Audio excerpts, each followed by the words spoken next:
Magandang araw mga bata. Ako nga pala ang inyong guro. Ako si Binibining Villa de Mayo at samahan ninyo ako sa isang paglalakbay pabalik sa sinaunang panahon.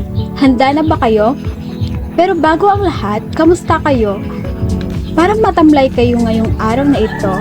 Kaya bago tayo maglakbay sa sinaunang panahon, may gagawin muna tayong gawain. Ngayon ay gagawin natin ang isang masaya at kapanapanabik na gawain na tinatawag na putukin at tuklasin. May tatlong lobo akong ipapakita sa inyo. Bawat lobo ay may kulay na red, yellow at green. Bawat lobo ay may larawan na nakaloob rito. Ang gagawin nyo lamang ay pipili kayo ng kulay ng lobo na inyong gustong putukin. Pagkatapos nyo itong putukin, titigan ng maigi ang larawan at ipaliwanag kung ano ang ibig sabihin ng larawan sa ating nakaraang aralin. Handa na ba kayo? Simulan na natin ang putukin at tuklasin. Ngayon, anong kulay ang una nating puputukin? Gusto nyo bang ang una nating putukin ay ang kulay green? Ngayon, putukin na natin ang larawan ng kulay berdeng balon na ay ito. Titigan ng mag-igi. Sino nga ba ito o ano nga ba ito? Ito ba ay Homo sapiens o Homo erectus? Kung ang sagot nyo ay Homo sapiens, ay tama kayo. Ang Homo sapiens, ang modernong tao, may mataas na antas ng pag-iisip, wika at kakayahang lumikha ng sining at kultura. Anong gusto nyong kulay sa ating pangalawang lobong puputukin? Ang pangalawang lobong ating puputukin ay ang kulay pula. Narito ang larawan na nasa pulang lobo. Ito ba ay Homo erectus o Homo habilis? Kung ang sagot nyo ay Homo erectus, ay tama kayo. Ang Homo erectus ay may mas malaking utak at tuwid ng maglakad o tinatawag na upright. Sila ang unang gumamit ng apoy at nakalipas sa iba't ibang bahagi ng mundo. At ang lobong ating huling puputukin ay ang kulay dilaw. Ngayon, narito ang larawan ng lobong. Ito ba ay ang Homo sapiens sapien o ang Homo habilis? Kung ang sagot nyo ay Homo habilis, ay tama kayo. Ang Homo habilis ay itinuturing na isa sa mga pinakaunang uri ng tao. Kilala sila bilang handyman dahil sila ang unang gumamit ng simpleng kagamitang bato. Mas maliit ang kanilang utak kumpara sa ibang uri ng tao. Talagang nakikinig kayo sa ating nakaraang aralin. Kaya nga naman, bago tayo magsimula sa ating paksang tatalakayin ngayon, may gagawin muna tayong gawain. Ito ay tinatawag na larong buo-buo. Sa larong buo-buo ay may ipapakita akong jigsaw puzzle. Subukan nyo itong buuin. Buuin ang mga piraso sa mga bahagi ayon sa kulay, hugis o pattern. Simulang buuin ang mga gilid at sulok para magkaroon ng base. Ipatuloy ang pagsama-sama ng mga piraso hanggang mabuo ang mga buong larawan. Kapag tapos na, obserbahan ang buong larawan at ipaliwanag kung ano ang ipinapakita o kung ano ang inyong nabuo. Bibigyan ko lang kayo ng 3 minuto para gawin ito. Pagkatapos nyo itong magawa, ay ipapaliwanag nyo kung ano ang inyong nabuong larawan at ano ang nakikita nyo sa larawan. Maliwanag ba mga bata? Narito ang inyong jigsaw puzzle na bubuuin.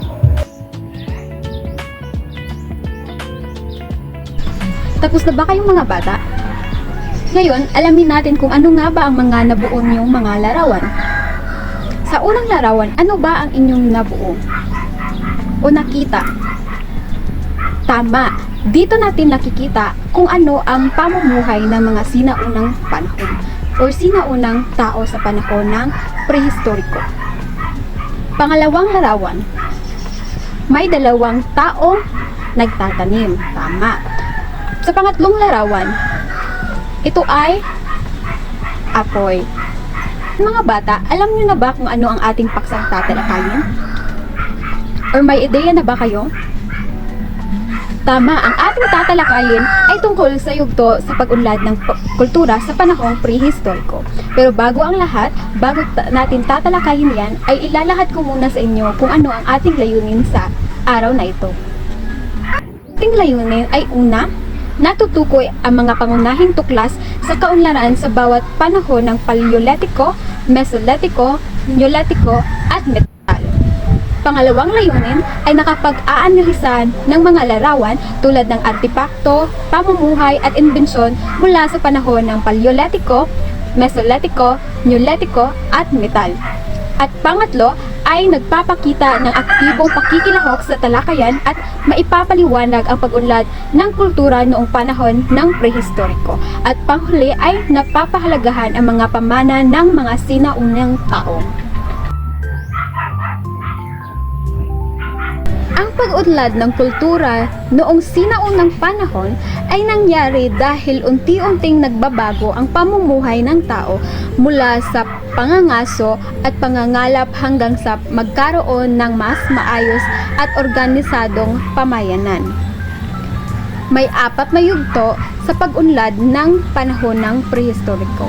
Ito ay ang una, Paleolitiko, pangalawa, Mesolitiko, ang pangatlo ay Neolitiko at ang panghuli ay ang Metal. Mula tayo sa Paleolitiko. Alam niyo ba ang Paleolitiko ay mula sa mga salitang Griego na Paleos o luma. Letos naman ay bato. Tinatawag itong lumang panahon ng bato. Alam niyo ba na ang panahon ng Paleolitiko o ang lumang panahon ay nagsimula humigit kumulang 2.5 milyon taon na ang nakakalipas hanggang sa 10,000 BCE or before Common Era. Sa panahong ito, ang mga sinaunang tao ay namumuhay sa pamamagitan ng pangingisda at pangangaso. Gumagamit din sila ng mga kasangkapan na yari sa magaspang na bato. Sila ay nomadikong pamumuhay. Ibig sabihin ay palipat-lipat sila ng tirahan o lugar upang maghanap ng pagkain. Isa sa pinakamahalagang tuklas nila ay ang paggamit ng apoy na nakakatulong sa kanila sa pagluto at sa proteksyon din nila.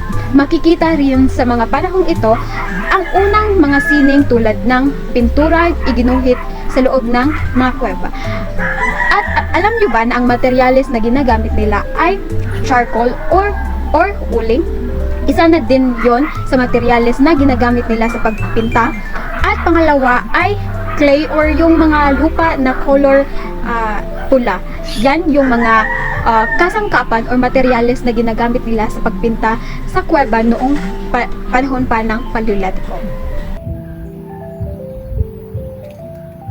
At alam niyo din ba na ang Mesolitiko ay tinatawag na transitional na panahon? Ito ay mula sa salitang Griego na meso ay gitna at letos ay bato. Ito ay tinatawag na gitnang panahon ng bato. Ng Mesolitiko, ginagamit nila ang kanggo bilang mahalagang paraan ng transportasyon ng mga sinaunang tao. Nakatutulong ito sa kanila upang makatawid sa mga anyong tubig, mangisda, maglakbay at maghanap ng pagkain. Pero bago ang lahat, alam niyo ba kung ano ang kano? Ang kano, ito ay isang uri ng maliit at makitid na bangka na karaniwang ginagamit sa paglakbay sa ilog, lawa o dagat sa sinaunang panahon. Sa panahon din nito, unti-unti rin nilang sinubukan ang pagsaka at magsimulang mag-alaga o magpaamo ng mga hayop. Ano nga ba ang rason kung bakit sila nagpapaamo ng aso? Una ay proteksyon at pangalawa ay para may kasama silang maglakbay sa mga lugar. Ang mga tao rito ay nomadikong pamumuhay pa rin.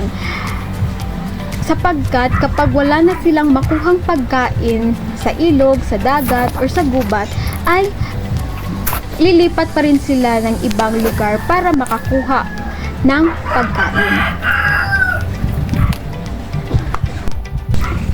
Sumunod naman sa Mesolitiko ay ang Neolitikong panahon. Ang Neolitikong panahon ay tumagal mula 8,000 BCE or before Common Era hanggang sa 2,000 BCE or before Common Era.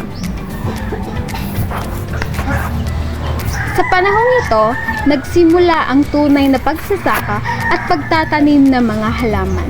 Dahil dito, nagkaroon ng permanenteng pamayanan ang mga tao. Hindi na sila palipat-lipat ng lugar, nagsimula rin silang gumamit ng mas maayos at pinakinis na kasangkapan kabilang na ang mga yari sa kahoy.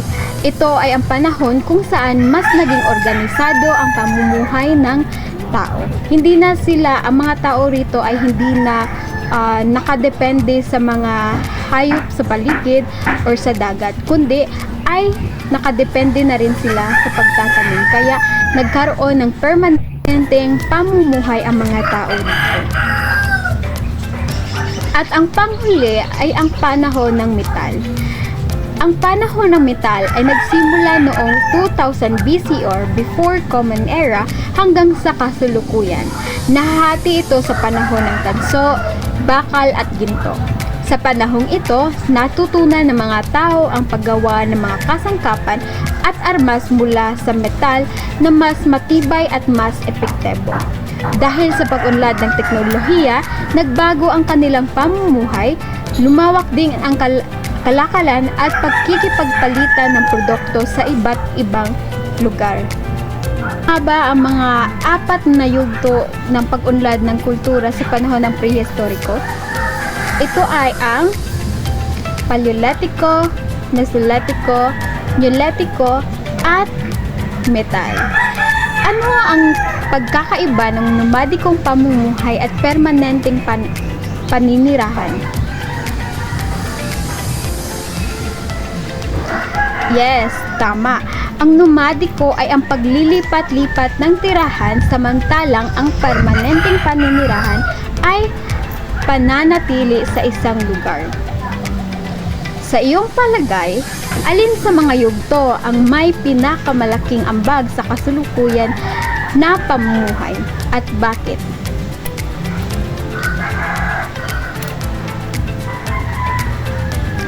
Tama, ang Neolitiko or ang panahon ng Neolitiko ang pinakamalaking ambag sa kasulukuyan sapagkat dito nagsimula ang pagsaka at permanenteng tirahan na ginagamit pa rin natin ngayon. Bakit mahalaga na pag-aralan natin ang panahon ng prehistoriko? Tama, ang pag-aaral ng panahon ng prehistoriko ay nagbigay daan na mas malalim na pag-unawa sa ating sariling pinagmulan at sa paano tayo nagkaroon ng kasalukuyang kabihasnan. May mga larawan na ipapakita sa inyo. Ang gagawin lamang ay huhulaan nyo kung saang panahon nabibilang. Ito ba ay nabibilang sa panahon ng Neolitiko, Mesolitiko, Neolitiko, o Metal? Maliwanag ba mga bata? Narito ang unang larawan. Ito ba ay nabibilang sa Paleolitiko, Mesolitiko, Neolitiko, o Metal? Kung ang sagot nyo ay metal, ay tama kayo. Narito naman ang pangalawang larawan. Saan ito nabibilang? Kung ang sagot nyo sa pangalawang larawan ay Paleolitiko, ay tama kayo. Ito ay nabibilang sa Paleolitiko. Sa pangatlong larawan naman, narito. Saan ba ito nabibilang? Ito ay nabibilang sa Neolitikong panahon. At para sa ating huling larawan, narito. Saan ito nabibilang? Tama kayo, ito ay nabibilang sa Mesolithikong panahon. Ngayon naman, subukan natin ang inyong kaalaman. Sagutan ang mga tanong na ipapakita ko. Basahin at unawaing mabuti ang tanong sa bawat bilang at piliin ang letra ng tamang sagot. Isulat ang inyong mga sagot sa sagutang papel.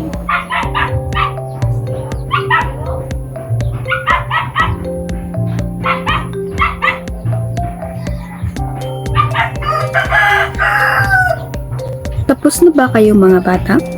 Ngayon, narito ang mga sagot. Sa ating paglalakbay Mula sa simpleng pamumuhay ng mga sinaunang tao hanggang sa pag-usbong ng mas organisadong lipunan, nakita natin kung paano naging mahalaga ang bawat yugto, mula sa paggamit ng bato, pagkatuto ng pagsasaka hanggang sa paglinang ng metal. Ang mga pagbabagong ito ang naging pundasyon ng ating modernong pamumuhay ngayon. Kaya sa bawat kagamitang ating ginagamit at sa bawat kaalaman ng ating tinatamasa, tandaan natin na ito ay ang bunga ng mahabang kasaysayan ng pag-unlad ng tao.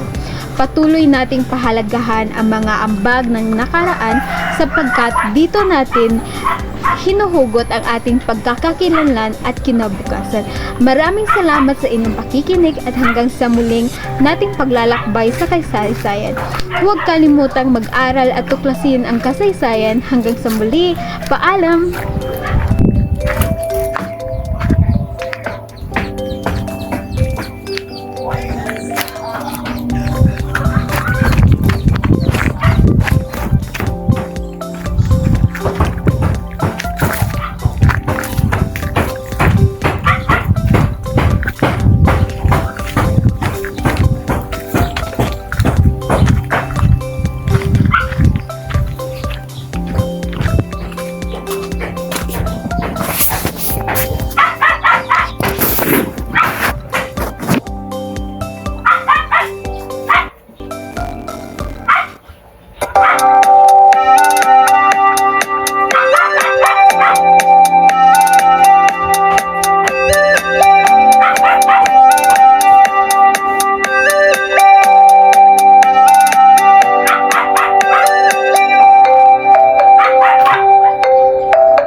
Bye.